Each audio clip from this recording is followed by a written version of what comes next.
A note to self-centeredness. My insecurity stemmed from a fear of disappointment that felt like it led to a loss of love.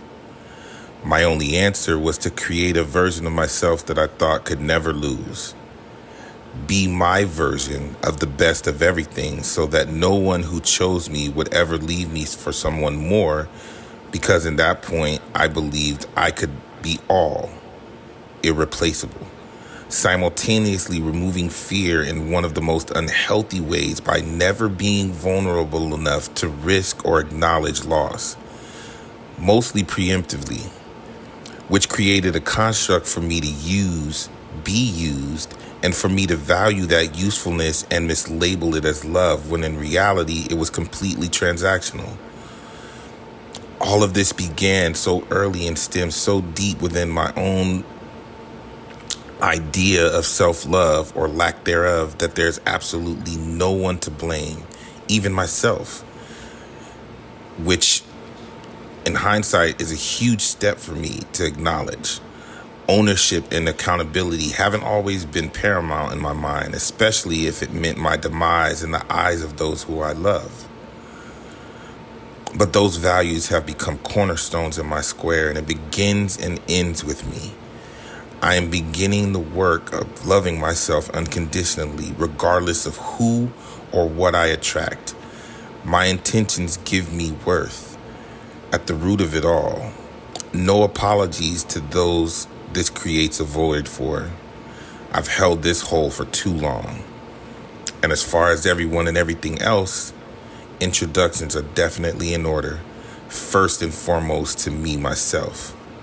And then all others in due time. Love.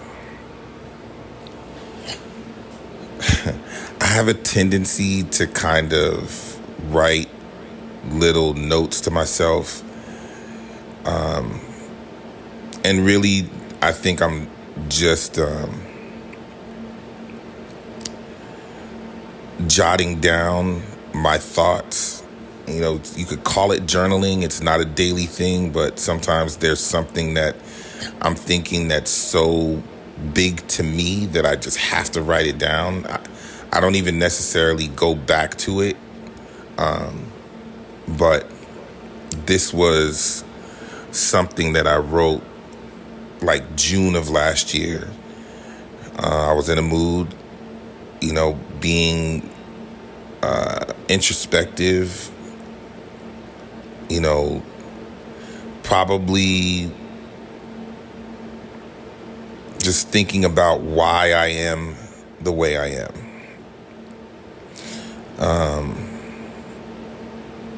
And it led me to, really dive momentarily into, I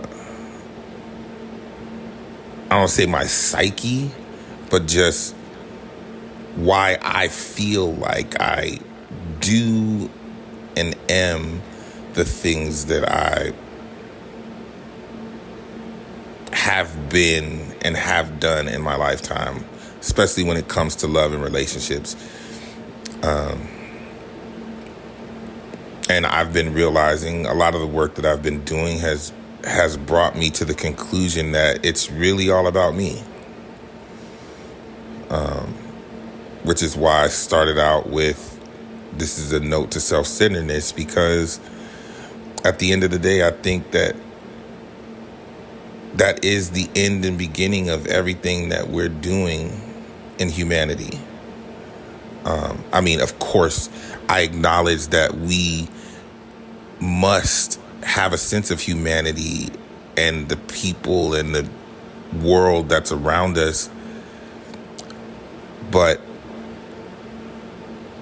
the truth to me is that we can only really inflict the change that we desire upon ourselves and our intention. Everything outside of that energy and that intention is completely out of our control, even for ourselves. You could go to the gym with the most pure motivation to do right by your body, and your body could fail you. The machine could fail you.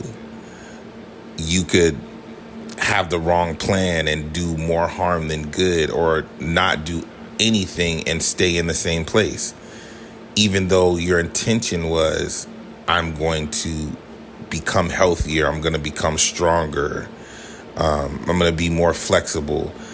Like, all of those things were your intention, and they were all great, but that's not the result that you received.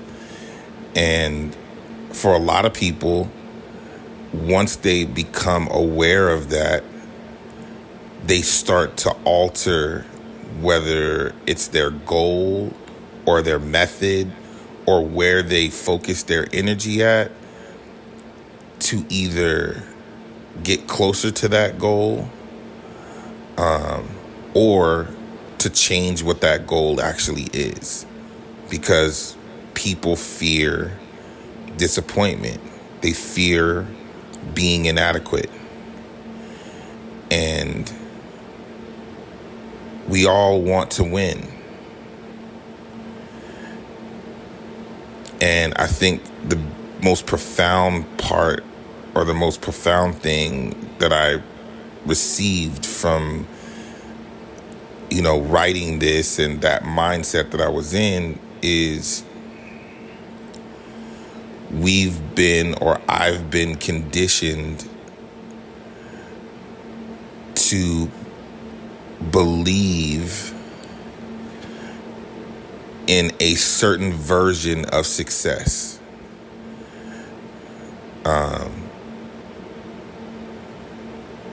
I never really defined success for myself.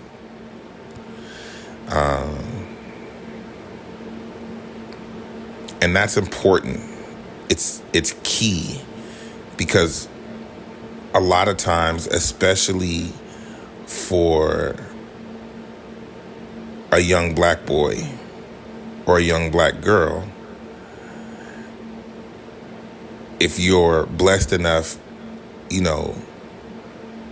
to be in an environment where there's guidance and love, and that's anybody, not like, black children are predisposed to being in broken households, but I'm just saying, in general, as a young black man who had a younger black sibling, and I grew up around families and friends that had young black daughters, I'm speaking to this. There's a lot of pressure from the parents, because they understand how difficult it is, or how difficult it can be outside of the doors of the home. And they want you to excel and exceed expectations and be prepared, because they want you to have a better experience in this life than they have. And so you're driven to a certain picture or a certain image of what success is going to be, because being successful in this realm also means access and escape from certain persecution, certain prejudice, certain racial bias. It ensures a safe passage.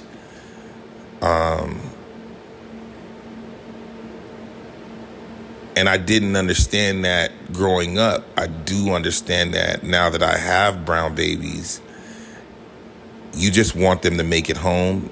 You want them to grow up and experience the least amount of pain and hurt.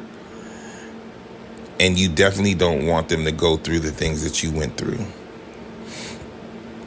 You want them to be prepared for life, and you want them to win. You want them to have a better life than you.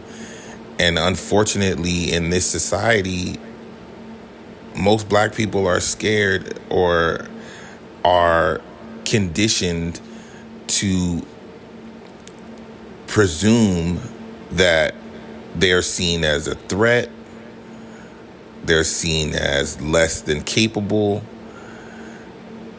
than other complexions, other ethnicities. And so there's a demand not to exceed and succeed and excel for personal gain or gain for the group, but for survival.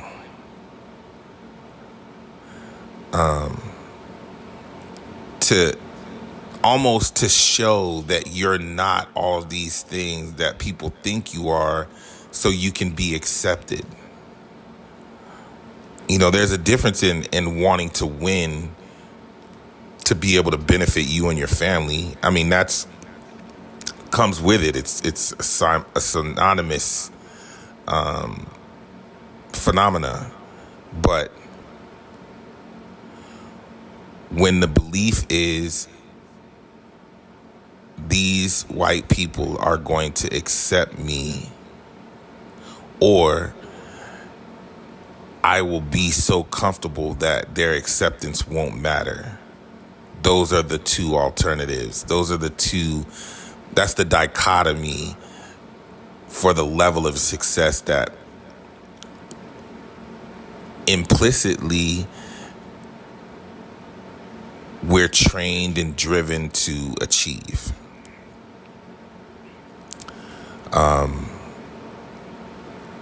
And it's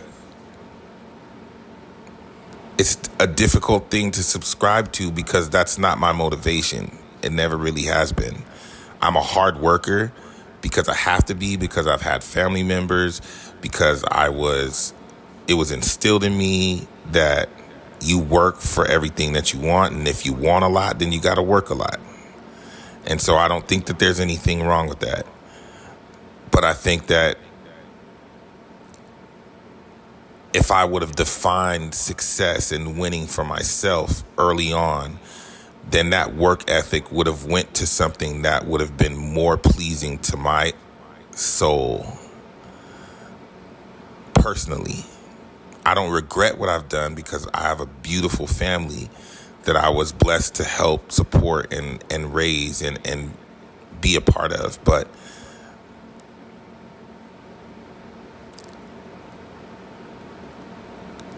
that work ethic towards your passion is probably exponentially amplified. And I could have had my life or my pursuit of fulfillment would have looked a lot different. And there's something profound in that, you know, so I try to instill that in my children to define the win for themselves.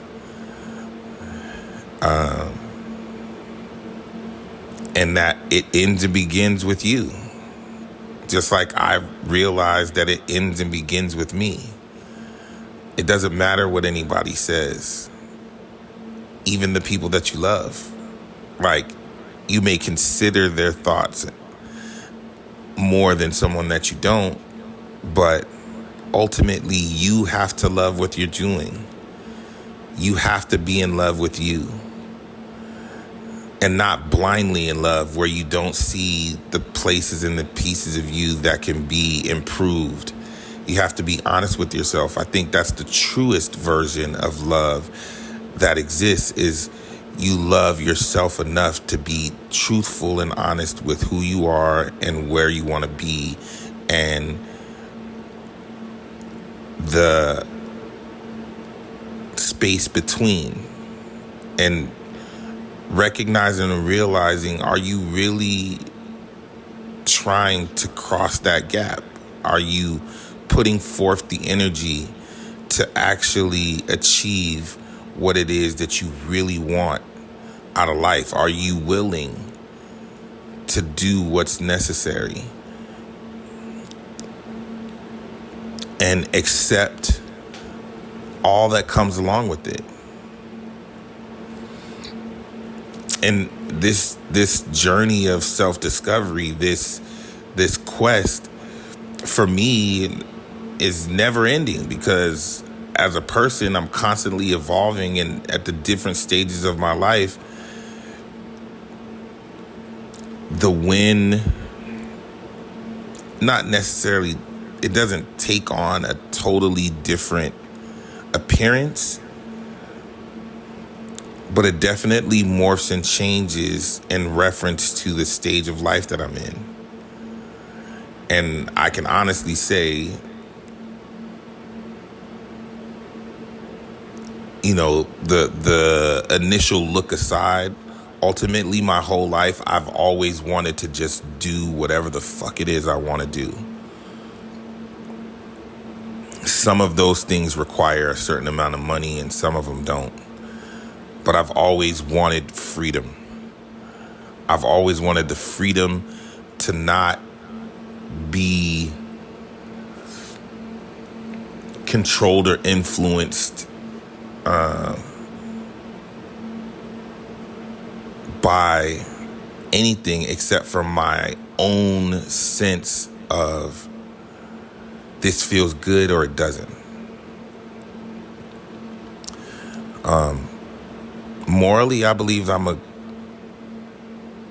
know, I could be good, it could be bad, I'm not sure. I guess it just depends on who's looking and who's making that judgment, but my goal is never to affect or take away the decisions or choice or joy of someone else.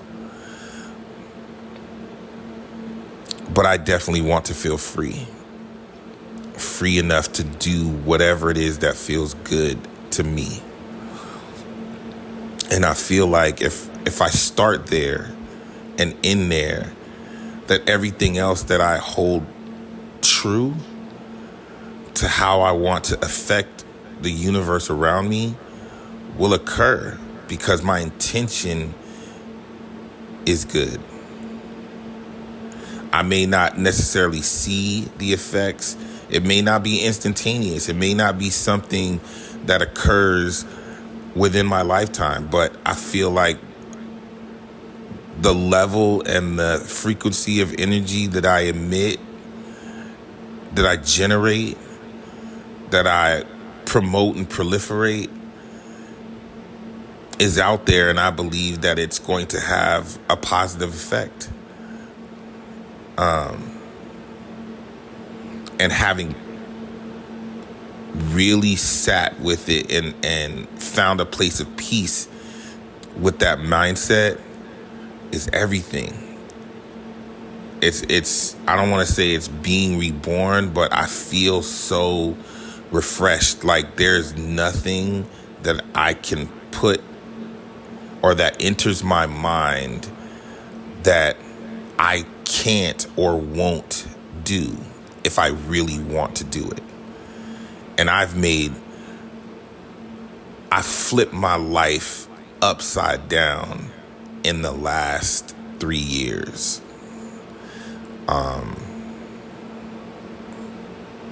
Because I saw something more for myself.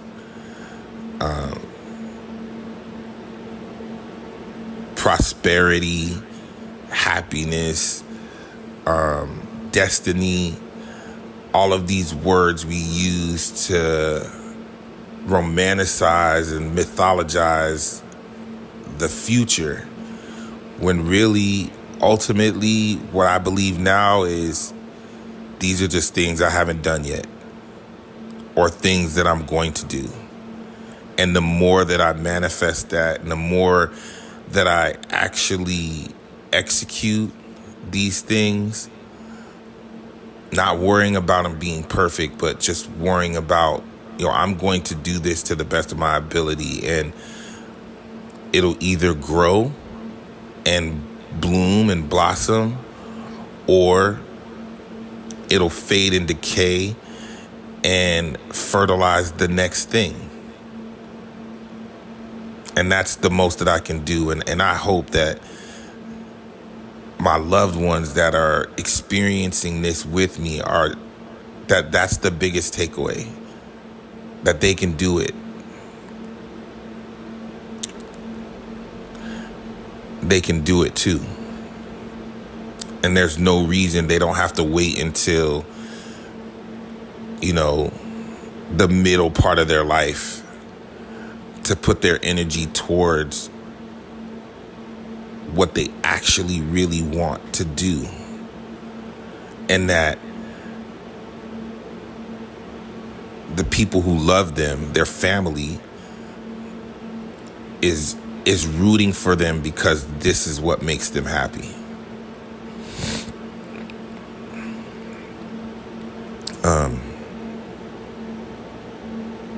So that note to self-centeredness, and not selfishness, but self-centeredness, because there is a huge difference between the two. One completely disregards if they're doing harm to someone else. There's no respect for whatever's going on outside of you, and you will abuse outside entities, and you will cheat, and you'll do whatever you got to do, and you'll use whoever you need to use for your own benefit. Versus being self-centered is really just, it's the focus on you, and there is respect for your environment. It's not disregard. I'm not purposely going in to take from someone else. Because again, you can't really control the effect that your light is going to have on another person. They can control how they allow your light to affect them, but you can't regulate that. But actually invading someone's space on purpose, and it not being a effect of your success, like utilizing that, going in, saying, I'm going to pillage and plunder your entity, versus I'm over here doing me. I'm going to stay out the way and do me to the most. And unfortunately, but fortunately, you're there to, the universe is going to reflect and reverberate whatever we're putting out into it. I think that's the biggest difference, between being selfish and being self-centered. And I'm definitely finding value and really finding a way to be my best self and to attract what's actually meant for me in that self-centeredness. So I'm here. I'll talk to you soon. Peace.